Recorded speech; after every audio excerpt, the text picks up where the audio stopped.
bonjour à tous, soyez les bienvenus sur le plateau d'INSEM. On est évidemment en direct et aujourd'hui on va vous proposer de bouger un petit peu. Au sommaire, la réinsertion par le sport, c'est ce que propose le comité sport pour tous de Corse. Et pour en parler, Joël Raffagne, Jacques-André Vescoval et Léo Loisel-Savé, ils sont nos invités. Bonjour messieurs, bienvenue. Faustine, bonjour. Bonjour, vous allez nous faire découvrir le drive-bowling. Alors, c'est un drive fermier, ça a été créé à Bastia. Tout à fait. Et ça mixe un petit peu une approche commerciale, mais entre tradition et modernité. Effectivement, c'est un moyen pratique de consommer à la fois bio et local.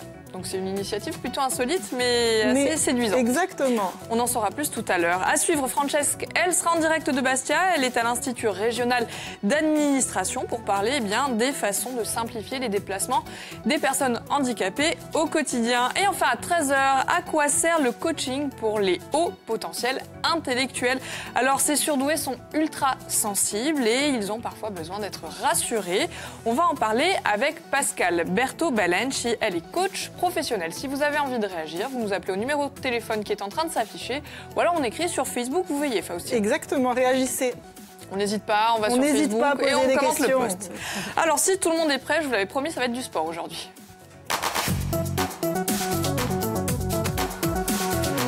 Sportif en plateau. Bonjour messieurs et bienvenue. Bonjour. On va faire les présentations. Alors à côté de moi, Joël Raffagne, vous êtes le président du comité territorial Sport pour tous. Vous êtes venu accompagné avec Jacques-André Vescoval. Bonjour. Vous êtes salarié de ce comité, donc territorial Sport pour tous. En quelques mots, rapidement, votre mission au sein du comité? Donc moi, je suis le cadre technique du comité Sport pour tous. Mes principales missions sont la formation d'animateurs sportifs, coordonnateur aussi de la plateforme d'insertion et après développement des activités sport pour tous au sein du territoire. D'accord. Et vous êtes donc venu accompagné de Léo Loisel-Savé. Bonjour Léo. Vous êtes stagiaire donc au sein de cette plateforme d'insertion. Vous êtes, j'allais dire, le cobaye qui vous ont ramené pour nous raconter comment ça se passe au sein du comité. Moi, j'ai envie de demander au président en premier de nous parler du comité. Alors, en quelques mots. Nous sommes tout simplement le comité insulaire d'une fédération nationale qui s'appelle la Fédération Sport pour tous. C'est 200 000 licenciés à peu près. Et dont le slogan est « Tous les sports pour tous les publics ». Donc au sein de cette fédération, il n'y a pas d'idée de performance sportive comme il peut exister dans les autres fédérations. Par contre, nous sommes très attachés à la notion de performance humaine. Par exemple, avec tous les publics, on touche des publics seniors, des publics qui connaissent des pathologies. Le fait de progresser, c'est-à-dire de partir de rien puis d'arriver à faire 5 km dans une semaine, etc., c'est une performance humaine individuelle. Donc ce contexte nous a amené effectivement à nous intéresser à l'insertion professionnelle.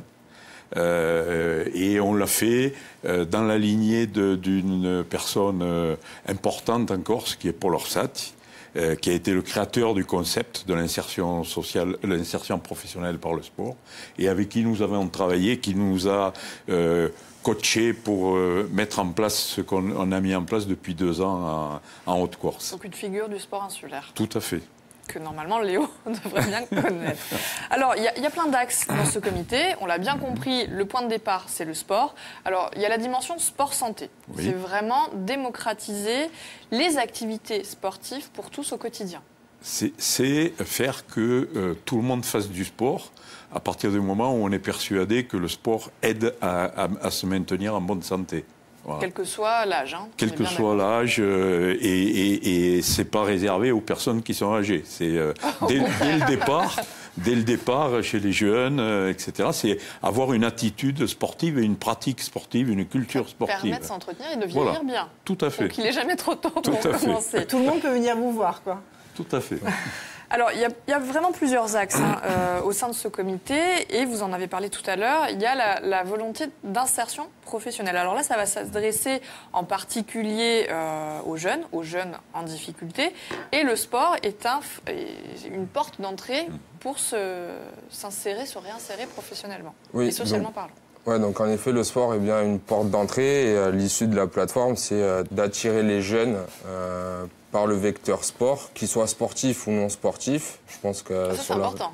On n'a pas besoin pas besoin d'être sportif, il faut au moins avoir une attirance pour le sport pour pouvoir intégrer cette formation. Donc après, cette formation cible essentiellement des jeunes de 16 à 25 ans et dans la région Haute-Corse. D'accord. Il n'y a pas le pendant encore nous, on gère que sur la Haute-Corse. Il y a en Corse du Sud, il y a le pendant. En Corse du Sud, c'est Jeunesse Sport Formation à Sainte-Lucie-de-Porto-Vec. D'accord, d'accord. Qui mène la même plateforme. Voilà. Qu'on comprenne bien, il y a la volonté de gommer donc socialement l'inégalité à l'accès de cette fameuse pratique sociale, sportive, mais il y a aussi l'envie de gommer les inégalités sociales. Oui. Ça, c'est aussi très très important. C'est peut-être même aussi important que la pratique sportive elle-même. Un des axes de développement, c'est l'accessibilité du sport pour tout le monde. Donc on essaye d'être au plus proche du public, d'avoir des clubs, pratiquement un club dans chaque commune. C'est l'objectif. Et après, pour parler formation et l'accessibilité des jeunes pour venir au centre de formation, on met en place une navette qui, sur l'axe sud de la Haute-Corse, on va récupérer les jeunes tous les matins, on les ramène chez eux. Parce que ce pas des jeunes qui sont autonomes aujourd'hui, donc on essaye de pallier. Non, parce qu'on comprend, hein, il y a énormément de choses, c'est pour ça que j'essaye de mettre un petit peu d'ordre pour qu'on comprenne. Donc le dispositif, vous l'avez dit tout à l'heure, ça s'adresse aux jeunes. Vous parlez de clubs sportifs, quel type de sport, quel type de club d'ailleurs? Alors, au sein de la plateforme, ça peut être tout type de club. Je prends l'exemple de Léo aujourd'hui, lui il est auprès d'un club de foot. De football. Après, il y en a d'autres qui sont sur des clubs de gym d'entretien. On a un stagiaire qui est au sein du rugby club Luchan, mais qui met en place de la gym d'entretien pour des publics de 18 à 77 ans. Et en fait, c'est en fonction de la volonté et des desiderata des stagiaires, on essaie d'être au plus proche et d'y répondre. Donc ça, c'est vraiment dans la dimension insertion professionnelle. Oui. Hein, d'accord. Alors, comment est-ce que les jeunes en difficulté peuvent en bénéficier de ce dispositif? Déjà, un des critères, ça va être... S'inscrire ou... Pour s'inscrire, il faut se rapprocher auprès soit de Pôle emploi, soit des missions locales, donc la mission locale rurale ou la mission locale de Bastia. Ensuite, il y a possibilité actuellement sur notre site internet du comité d'avoir les informations. Et en fait, on se met en relation, nous, entre partenaires, pour recruter les jeunes au sein de la plateforme. Et en plus, nous, on fait une dernière note d'information à tous les clubs sportifs en disant que s'ils ont des jeunes au sein de leur structure qui sont en difficulté, qu'on peut les recruter. Alors avant de demander à Léo comment ça se passe pour lui, on va vraiment faire un point sur les formations que vous proposez. Ce sont des formations diplômantes. C'est pas simplement de dire, voilà, plutôt que traîner et ne pas savoir quoi faire, vous proposez d'encadrer professionnellement avec un objectif au final. Donc quel type de formation vous proposez exactement pour faire quoi à la fin? Nous, le comité, donc on met en place une formation qui est ouverte à tout le monde. C'est la formation d'animateur de loisirs sportifs. Donc c'est un certificat de qualification professionnelle avec 3 options qui sont 3 dominantes au niveau des familles d'activités, qui sont l'activité gymnique d'entretien et d'expression, les jeux sportifs, jeux d'opposition, et ensuite l'activité de randonnée de proximité et d'orientation. Donc ça, c'est une formation initiale. Ensuite, à côté, le comité propose également la plateforme d'insertion professionnelle. Et après, on met en place pour nos animateurs déjà formés des formations professionnelles continues. Donc là, c'est en fonction des thématiques. Ça peut être le sport handicap, animateur marche nordique, le sport santé bien-être, faire passer des tests de conditions physiques. En fait, c'est finalement un premier diplôme pour pouvoir ensuite peut-être... Tout à fait, c'est une première marche. C'est un diplôme qui permet de rentrer dans le monde professionnel, le certificat de qualification professionnelle, et donc d'obtenir une carte professionnelle, de commencer à exercer, alors avec des limites dans le temps, c'est-à-dire qu'il y a un nombre d'heures annuelles autorisées, mais c'est un véritable diplôme professionnel, c'est une première marche. Et alors, il n'y a pas que le sport au programme. Ouais. Il y a un peu de tout. Il y a même de l'histoire. Enfin, je voyais qu'il y avait énormément un programme assez chargé. Hein. Voilà. Mais l'idée, c'est d'utiliser la motivation du sport pour créer des outils de remise à niveau, parce que pour regagner le parcours professionnel ou le parcours d'insertion sociale, il y a des vides qu'il va falloir combler, et donc c'est toute l'intelligence de Paul Orsat d'avoir compris. Ça donne confiance en soi aussi, j'imagine. Tout à fait, faire du sport. Oui. Et puis ça s'adresse, il faut intéresser des jeunes qui sont pas sortis du dispositif c'est vrai qu'un jeune, éducatif classique. Il est plus facilement intéressé si on lui propose des maths et que concrètement on l'amène sur un terrain et on lui fait mesurer le cercle central, etc., que si ça reste théorique. Voilà. Ça, c'est Paul Orsat qui l'a créé, qui l'a inventé il y a 15 ans à peu près. Et c'est un très beau concept. Pourtant, c'est plus récent sur la Corse. C'est un petit peu plus le comité ensuite en lui-même. Notre intervention, nous, est plus récente. Plus récente. Oui. Voilà. D'accord. Alors, comment ça se passe, Léo, le quotidien? Très bien. On vient tous d'un monde différent, chacun. On s'est accepté tour à tour, jour après jour. On commence à avoir les mêmes délires, on rigole tous ensemble. Jacques nous montre le sérieux à avoir.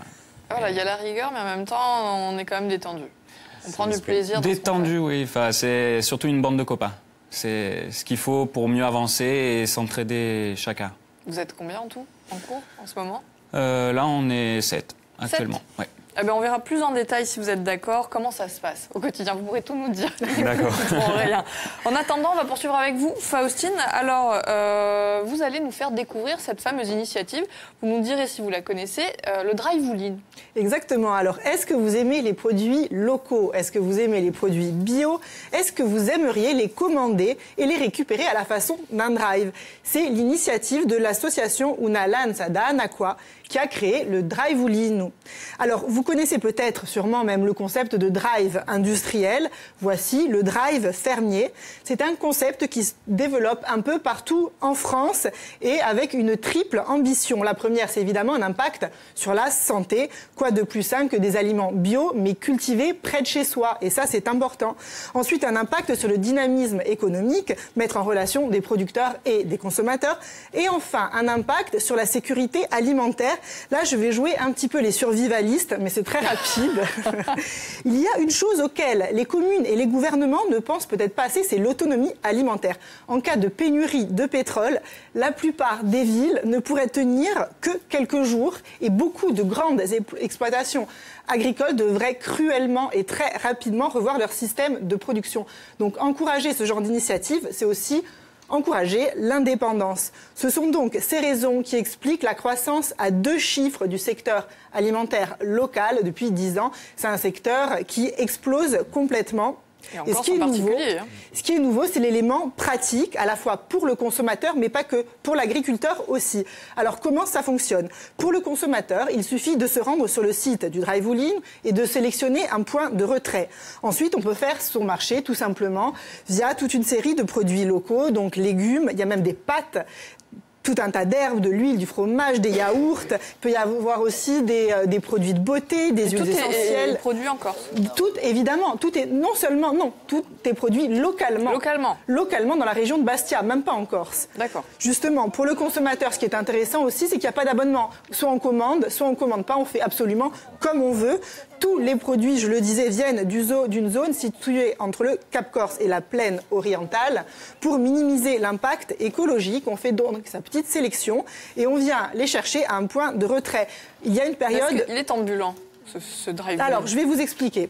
Il y a une période de retrait du vendredi midi, au mardi 14h. Ensuite, on récupère son panier tous les jeudis après-midi à une adresse précise, on paye et on part avec ces petites choses. Pour ceux, effectivement, qui pensaient qu'on commandait le matin et l'après-midi, on débarquait et on récupérait son truc. Pas du tout. C'est pas un marchand ambulant. Non, produire, ça prend du temps et on est dans le respect des temps de la nature. Donc, il faut s'organiser un tout petit peu, mais c'est pas si terrible que ça. Pour l'agriculteur, c'est aussi un gain de temps et en matière de gestion administrative et commerciale. Tout est centralisé via le Drive qui envoie sa commande de façon très précise. Le Drive récupère 17% sur les ventes qui servent notamment à rémunérer l'emploi qui vient d'être créé parce que ça marche bien. Pour les exploitations les plus isolées, c'est aussi un moyen de développer la vente et de mettre en avant des produits qu'on a peut-être un peu plus du mal à vendre, comme des yaourts par exemple. Il faut savoir que les producteurs sont soigneusement sélectionnés à travers une charte d'éco-responsabilité et sont évidemment tous bio. Le système de drive peut venir aussi en complément d'autres systèmes, comme la vente directe, les marchés, etc. C'est en rien exclusif. Pour l'instant, les points de retrait sont à Borgo et à Tog. 2 autres sont en train d'être créés à Fouriagne et à Bigouille. C'est un système qui offre énormément de liberté, que ce soit à l'agriculteur ou au consommateur. Est-ce que ça pourrait être l'objet d'une réinsertion, ça, justement, ce genre d'univers-là ? Certainement, c'est très lié avec les objectifs d'activité physique, de santé. C'est vrai qu'à côté de ça, il faut avoir une bonne alimentation. Oui. Et c'est vrai que j'ignorais cette initiative qui est intéressante. Vous êtes sensible à la consommation de produits locaux, produits bio, c'est quelque chose qui... Tout à fait. Auquel vous faites attention. Oui, tout à fait. Ouais. Ça mange bien, un sportif, quand même. Ça doit manger équilibré. Ça se doit, oui. Et pour finir, alors je voulais rapidement parler d'une autre initiative qui a lieu ce dimanche 15 avril à Barret-Tally, dans le Cap-Corse. J'y étais allée il y a peut-être 2 semaines, j'avais fait un direct de là-bas, donc on en a parlé très rapidement. Ça s'appelle Scambiortu. L'événement a donc lieu ce dimanche. Qu'est-ce que c'est ? C'est au programme des échanges de semences et de greffons endémiques du Cap-Corse, avec des conférences, des ateliers sur les plantes sauvages, un repas partagé, un marché des producteurs, une très belle journée dans l'esprit du partage, en espérant que le printemps pointe le bout de son nez. Il paraît, on n'est pas sûr. Vous faites votre potager ou pas ? Non, je ne fais pas de potager, mais c'est vrai que j'achète localement. Voilà. Bon, rassurez-nous, vous mangez des légumes à quand même. proximité. Voilà. On a la chance d'être au milieu de cette zone-là, puisqu'on est installé à Luciane. Ah ben voilà, c'est parfait, il y a un point à Borgo, hein, oui, de retrait. Donc, On va vous laisser discuter pour le troc de graines tranquillement. On va poursuivre avec Francesca, elle est en direct de Bastia. Elle est à l'Institut régional d'administration pour parler des différentes façons de simplifier le déplacement des personnes handicapées au quotidien. Bonjour Francesca. Oui Célia, bonjour. Bonjour à tous. Alors effectivement, nous sommes aujourd'hui à l'IRA de Bastia pour parler d'un sujet sensible mais qui nous concerne tous en tant que citoyens, c'est le handicap. Alors pourquoi l'IRA ? Eh bien parce que depuis quelques années, cet organisme public a mis en œuvre une politique d'inclusion des personnes handicapées permettant ici, je le précise, l'accès à l'emploi et à la formation. Alors, pour parler de cette problématique, 2 invités. Yvon Alain, directeur de l'IRA, bonjour. Et Pierre-Louis Alessandre, représentant régional, plutôt Haute-Corse, de l'APF, Association des paralysés de France. Alors, Yvon Alain, je le disais, depuis quelques années, plusieurs années même, le gouvernement a initié toute une politique pour mettre de mise en œuvre pour la qualité de vie de nos compatriotes handicapés, notamment en termes d'accessibilité à l'emploi et à la formation dans le secteur public. En 2006, le Fonds d'insertion des personnes handicapées de la fonction publique est créé. Concrètement, comment vous en avez bénéficié ici à l'IRA ? Alors, notre rôle d'organisme de formation, c'est d'être un levier de la mise en œuvre de la politique du gouvernement et des collectivités pour permettre l'insertion des personnes handicapées dans la vie active. Nous, notre travail, ça consiste donc d'abord, initialement, à bien accueillir l'ensemble des personnes en situation de handicap, leur permettre de passer le concours de façon correcte, mais aussi leur permettre de suivre la formation ici de manière correcte. C'est la raison pour laquelle on a donc effectivement fait un certain nombre de travaux de façon très précise pour mettre ce bâtiment aux normes. C'est-à-dire que nous avons respecté les obligations qui étaient celles de fixer à l'ensemble des administrations de se mettre aux normes en 2015. Nous avons pu le faire, pas toutes ont pu le faire, mais nous-mêmes, nous avons effectivement pu mettre ce bâtiment aux normes. Alors ça veut dire qu'il y a des bandes podométriques, c'est ça ? Podotactiles. Podotactiles, pardon. Il y a des ascenseurs, il y a tout un système qui est bien entendu adapté à toute personne handicapée, fauteuil roulant ou autre chose. Absolument. Et pour tous les types de handicap que nous pouvons rencontrer, puisque nous avons cette année, par exemple, 3 élèves en situation de handicap, et avec différents types de handicap. Donc les travaux que nous avons réalisés consistent effectivement à mettre aux normes des toilettes, les accès, et notamment les accès dans les étages, et tout cela, effectivement, a demandé pas mal de travail. Alors 146 élèves ici à l'IRA, ils sont tous sensibilisés à la question du handicap, parce que ce sont des acteurs futurs sur le terrain, notamment dans le secteur public, pour favoriser et améliorer cette vie, la vie de la personne handicapée. Tout à fait. Nous formons donc les attachés d'administration, qui seront les cadres administratifs de la fonction publique d'État, et qui travailleront en administration centrale, en administration territoriale, mais aussi dans les collèges et les lycées, par exemple, comme adjoints gestionnaires, et ils auront à régler de façon très pratique l'accès des enseignants, mais aussi des élèves. De fait, nous devons donc les sensibiliser aux difficultés qui sont rencontrées par ces personnes en situation de handicap, mais leur donner également les instruments pour permettre de résoudre, du point de vue juridique ou financier, ces différents problèmes. Vous avez organisé il y a quelque temps une manifestation ici au sein de l'IRA qui regroupait tous les acteurs proches des personnes handicapées. L'APF en faisait partie. Pierre-Louis Alessandri, concrètement sur le terrain et en Corse, quels sont les problèmes auxquels toute personne handicapée, moteur ou autre, est confrontée ? Alors la Corse connaît les mêmes problématiques que partout ailleurs, notamment sur le continent, mais avec une particularité. La Corse est une île et donc difficilement accessible. Et à l'intérieur, la Corse est une île montagne. Et donc vous pouvez vous imaginer les difficultés qu'ont les personnes handicapées à se déplacer. Qu'est-ce qu'il faudrait faire pour améliorer par exemple Bastia, Ajaccio, Porto Vecchio ou des villes comme Saint-Florent pour améliorer la motricité, l'accessibilité aux personnes handicapées ? Respecter la loi du 11 février 2005 qui fait obligation aux communes, aux intercommunalités, aux collectivités publiques d'aménager les routes, les villes, les transports pour que les personnes handicapées puissent se déplacer d'une manière correcte. Travail de longue haleine encore. Merci en tout cas d'avoir été avec nous. On peut vous contacter au sein de l'APF, bien entendu, Association des paralysés de France de Haute-Corse, à Bastia, route Royale, et puis à Ajaccio, avenue Noël Franchini. Voilà, on vous en a pas dit assez, c'était trop court, on le sait, c'est toujours comme ça, mais soyez sensibles aux personnes handicapées et puis respectez surtout. Merci à vous de nous avoir suivis. Merci à tous les deux. Je pense qu'on en reparlera. Merci beaucoup Francesque, oui on en reparlera. D'ailleurs, il y a des axes de travail au sein du comité justement pour à la fois la pratique sportive des personnes en situation de handicap ou éventuellement former des jeunes pour répondre à ce besoin. Vu qu'on accueille tous les publics, c'est de voir comment les personnes en situation de handicap puissent intégrer des cours non pas restrictifs avec que des personnes en situation de handicap, mais des cours comprenant tout type de public. Et c'est vrai que c'est l'un des axes de travail du comité. On a quelques clubs qui ont déjà des initiatives à ce sujet-là. Joël soulignait tout à l'heure qu'au niveau de l'offre des activités sportives, on ne peut pas dire qu'il y en a beaucoup. C'est un peu le désert, oui. C'est un peu le désert. C'est vrai que là, on est confronté, bien particulièrement l'expérience dont il parlait, on est confronté à des demandes de familles, par exemple, d'enfants autistes qui n'arrivent pas à trouver des solutions à leur volonté et à la volonté des enfants de pratiquer des activités sportives. Voilà. Donc c'est vrai qu'on y réfléchit et puis on essaye concrètement de mettre les choses en place. On ne fait pas que y réfléchir. Oui, mais voilà, vous faites aussi. Voilà.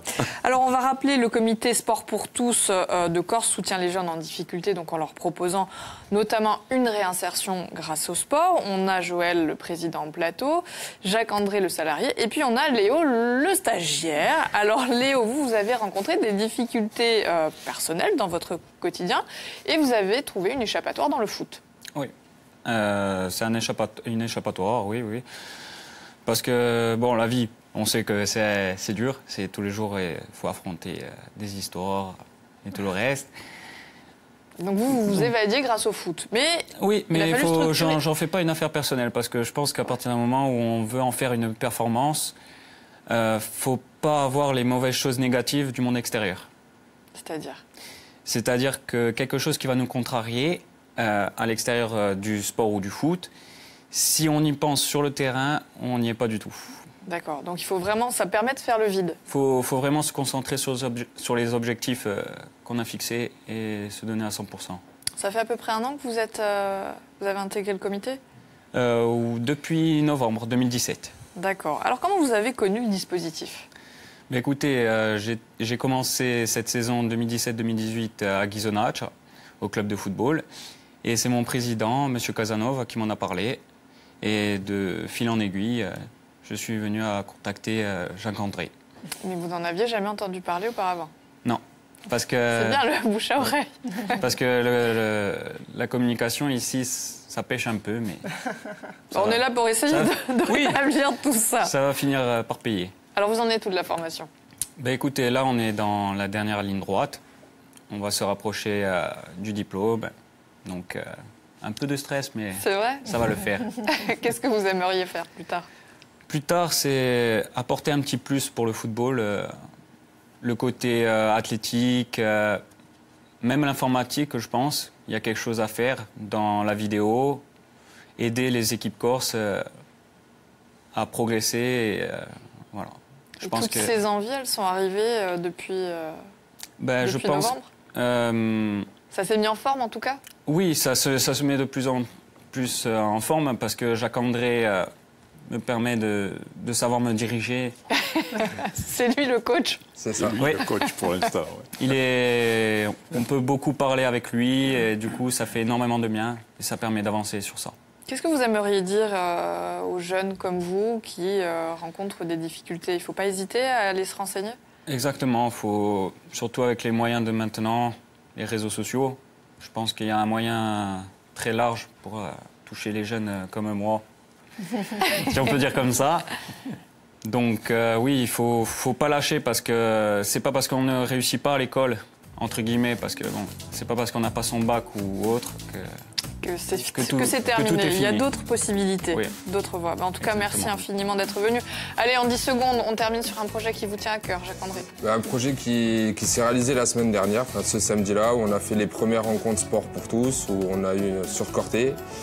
On a eu une centaine de personnes, on a partagé des temps de pratique avec tous les clubs insulaires et on a fini par une petite course colorée histoire de faire la fête tous ensemble. Donc c'est un beau souvenir. Oui. Il y en a d'autres à venir.